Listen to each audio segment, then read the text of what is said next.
And so we've been monitoring it and trying to see what we could do about moving it along. We've done a change in the alignment because of the single point urban interchange going in at 95 and 53, which is now operational. So we're looking at pulling it back to Bakel, which gets us the 1 mile spacing that's needed on US 95. And we did something about 5 years ago where the Federal Highway Administration now allows us to do what's called an early acquisition program. So there doesn't have to be a project in place where you can, on a what they call a friendly purchase, where there's a willing buyer and a willing seller to buy property in the corridor.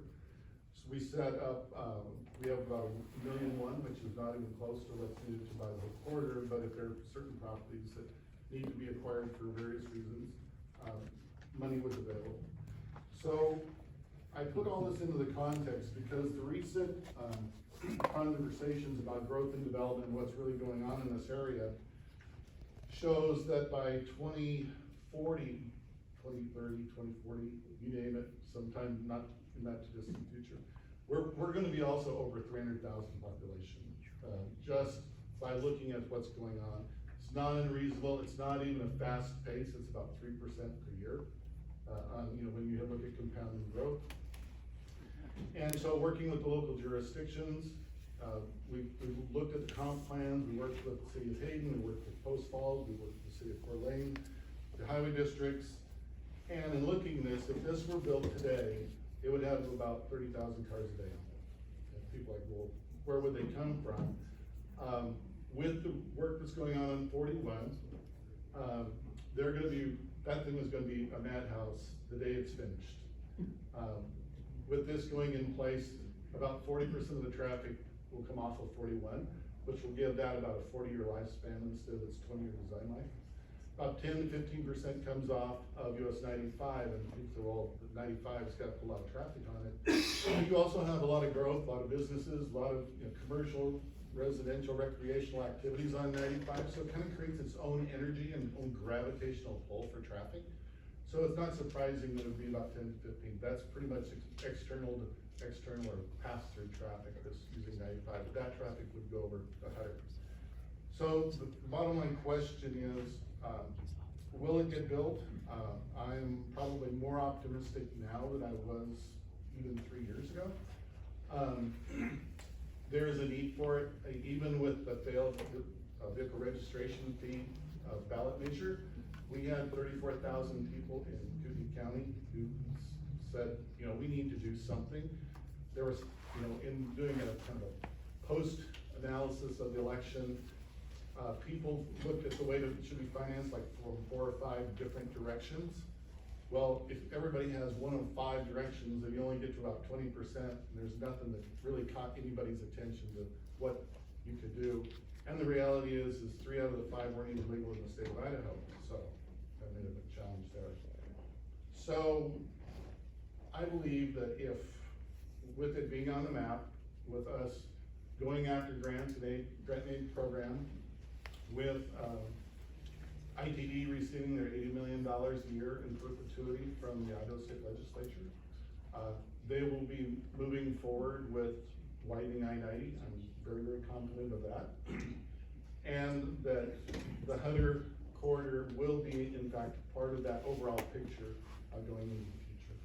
There's a lot more going on that isn't ready, released yet, but there are things moving that would indicate that that's the case.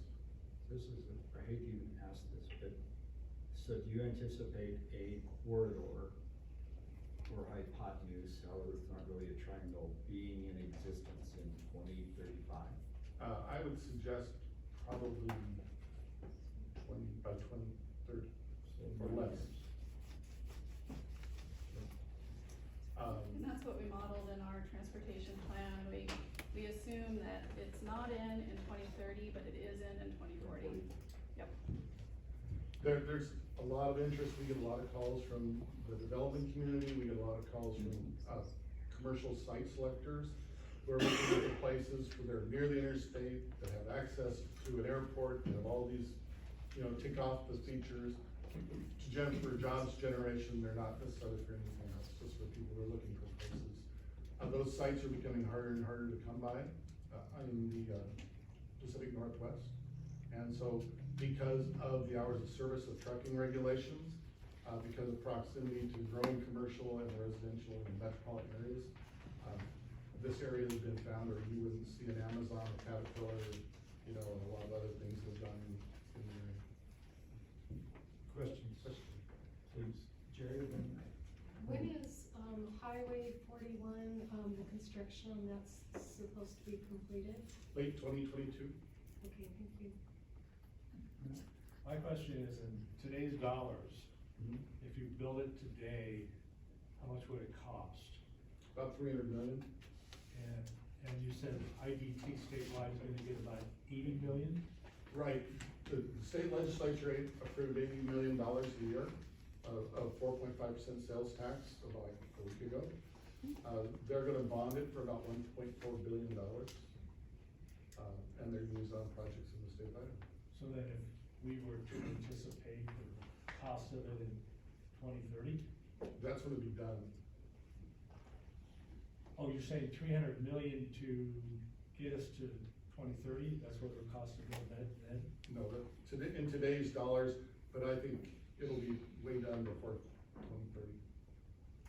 He thinks 2035, I think. So. When do you think that would start then?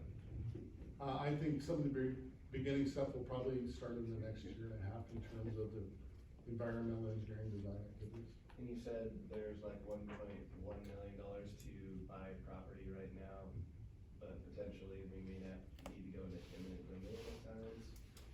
The whole idea of the early acquisition program is that you can, you know, when there's someone who has a hardship or wants, you know, just doesn't wanna have it anymore and they wanna sell it, then those funds are available, what they call a friendly acquisition, with a willing buyer and a willing seller with appraisals.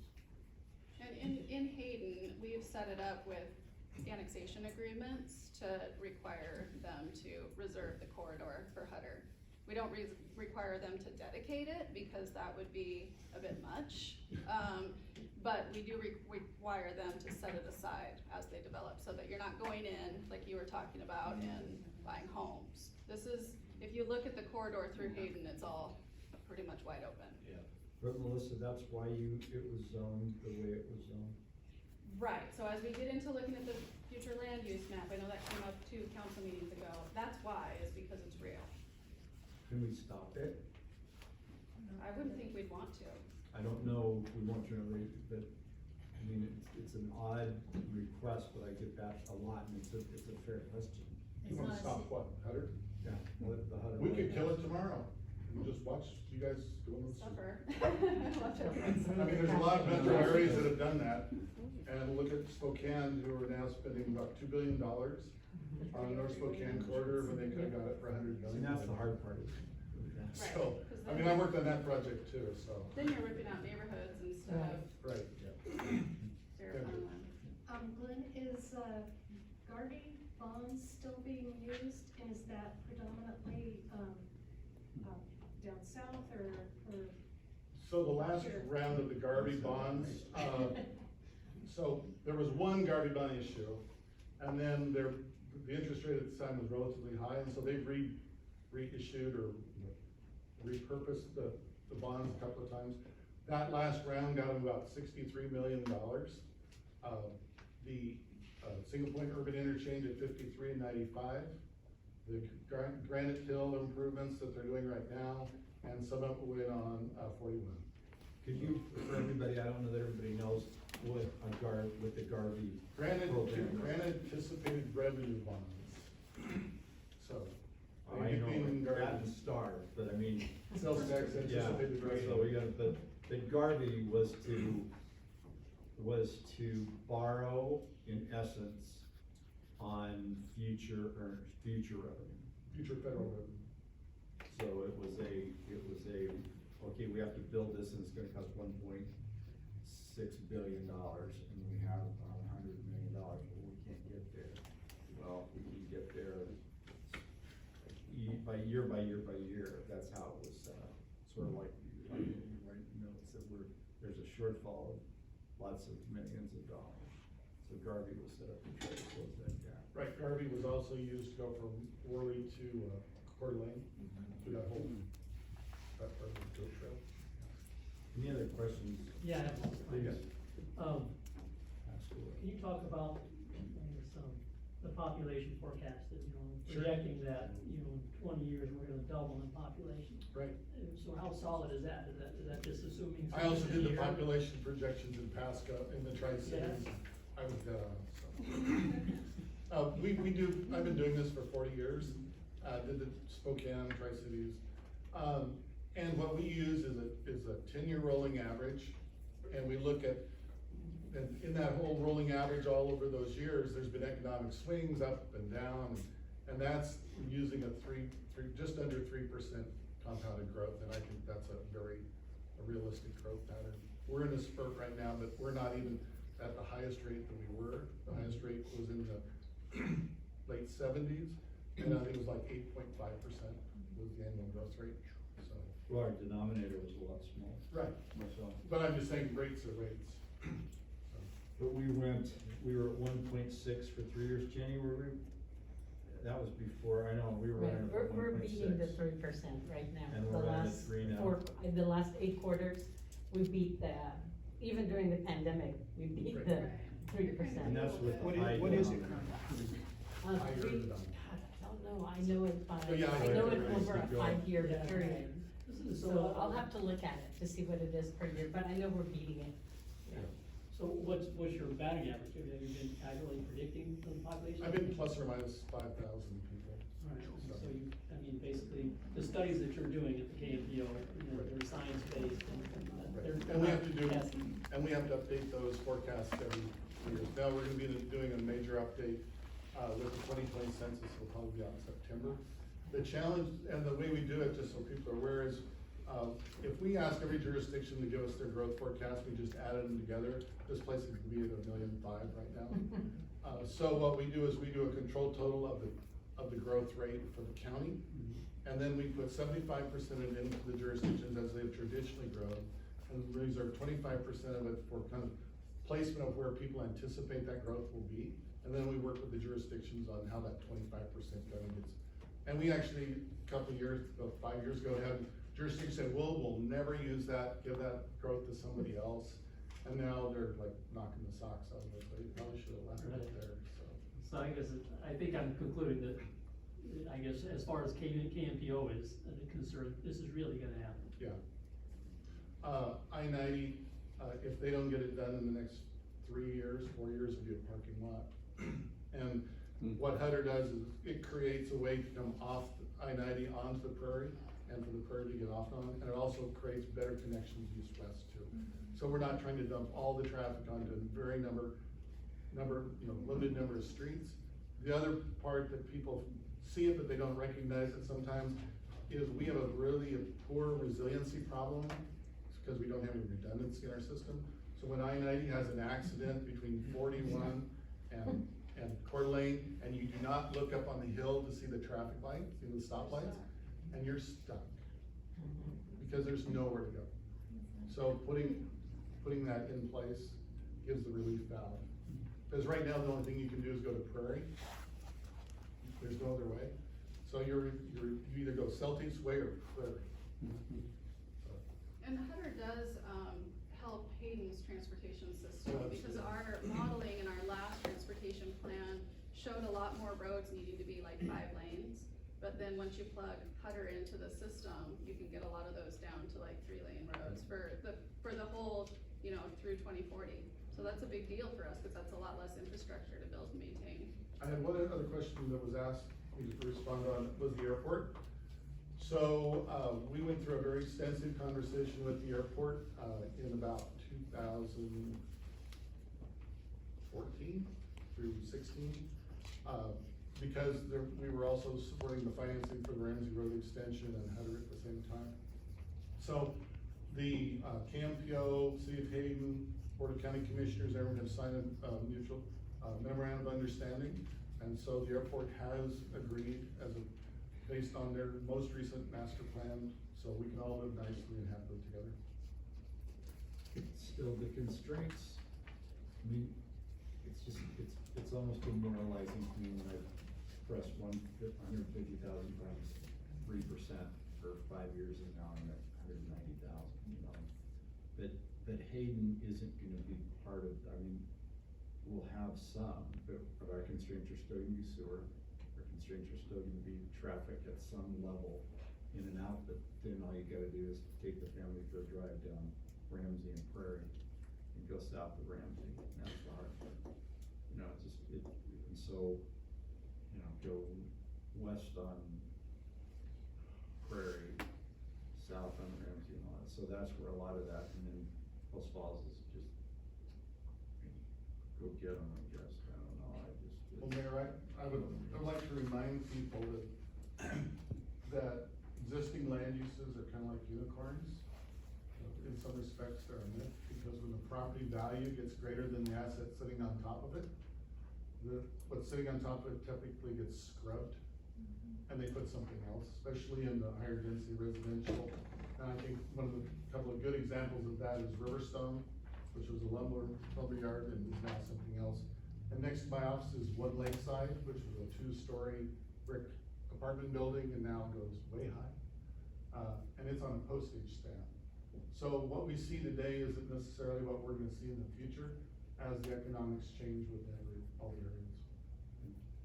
Any other question, please? So, we've got 2 new interchanges that are going on up there and off of 95, north on 95. Right, and you're looking at then bringing in this whole interchange coming off of Hutter, coming in just south of those. Right, so there And will not be an how- interchange at Garwood, it's an overpass. There's no connection to 95 at Garwood. The only interchange No, that, that's what I'm wondering, where does that all look like now with having Garwood going in again? And now you got the one just south of that going in, that one's, I'll be honest, that's confusing. well, Well, right now I know, cause it's kicking around the Garwood. But I'm just kinda curious how that's gonna interchange into 95 and not cause any more extra traffic inflow and congestion going north or south. so the connection with Hutter to 95 is what they call a system-to-system interchange.